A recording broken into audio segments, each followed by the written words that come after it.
झाली रूपवान स्त्री विहिरीच्या काठावर आली. कोण आता कोण झाले? माणूस आणि पहिले कोण होते? आता कोण झाले? मग वर आले गप मारावं का नाही? माणसाला भेटल्यावर सुद्धा खाता आलं पाहिजे. पहिला माकूड होतं, माकड होतं, देवाने माणूस केलं, मग गप मारावं का नाही? बायकोला म्हणलं एकदा उडी टाकल्यावर जर इतका चांगला माणूस झालोय पुन्हा एकदा उडी टाकू का?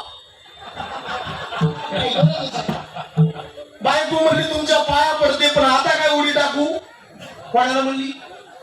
कोण म्हणलं माकडाला हराम घेऊ कमी. कोणाला म्हणली? माणसाला. पण त्यांनी काय बायकोचं ऐकलं? कोणी? हॅलो, माणसाने. आणि त्यांनी पुन्हा येरी उडी टाकली. पुन्हा जसं तसं माकड आल्यावर बसलं ख्या. आता हे रूपवान बाई राजे आला हात धरणार, कोण मला घेऊन गेला दम धरणार. आणि मग माकड तिच्या माग पळायली. कोणा माग? बोला बोला. बायको माग. बायको कोणाची? बायको कोणाची? माकडाची. नेली कोणी? राजेने. आता माकडाला भेटते का? कारण सध्या माकडाला बायको भेटत. दृष्टांत माकडाचा नाही म्हणा. नरद्यात येऊन भजन नाही केलं माकडासारखं आपलं होऊ नये. हे जरी नाही कालो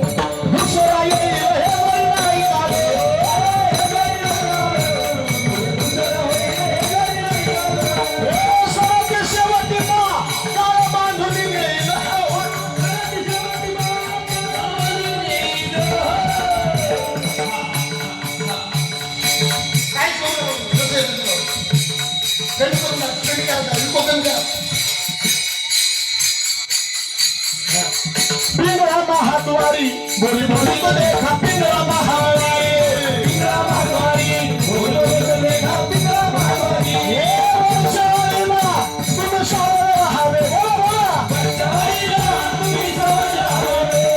पाटील मोला मग लावून सोय. पाटील मोला मग लावून सोय. पिंगळा महाद्वारी बोली बोली तो देखा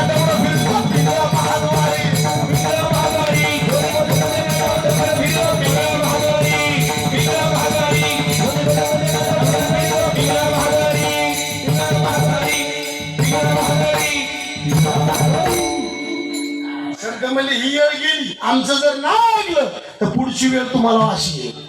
आणि वेळ आल्यावर कळतो. एक जणांनी एक जणांच्या कांठात मार जोरात मारली. कृष्ण ते मला काऊ मार.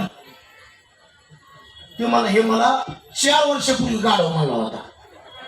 किती वर्षापूर्वी? ते मला म्हणतो तवाच काऊन नाही हल्ली, आता काऊन हल्ली? तो मला मी गाडव आता बघितली. असंच होतं ना. वेळ आल्यावरच काय नाही आपल्याला. पुढची वेळ आहे ना खूप भयानक परिस्थिती. वेळ आहे. वर गेल्यावर 2च गोष्टीचा हिशोब कृष्ण व्हा. किती पुण्य केलंय तेवढं सांगा आणि किती पाप केलंय तेवढं सांगा. काय सांगायला आपल्यापेक्षा? तिथे गेल्यावर विचारपूस. 16 गाव फिरून वर जावं लागतं. वर म्हणजे मंडपाव नाही. तिथे गेल्यावर आपल्या नावाची फाईल टाकते. विचारते डोळे दिलते काय बघितलं सांगा. कान दिलते काय ऐकलं सांगा. पाय दिलते कुठे गेलते काय सांगायचं. आणि हे तारुण्यातला परमार्थ शोक म्हणजे तुम्हाला. दिवा इजल्यावर तेल टाकलं व्यर्थ गेलं. चोर निघून गेल्यावर जाग आली व्यर्थ गेलं. महापूर आल्यावर मला गाव सोडायचं व्यर्थ गेलं. शिजल्यावर जाळ घातला व्यर्थ गेलं. साप निघून गेल्यावर काठी घेतली व्यर्थ गेलं.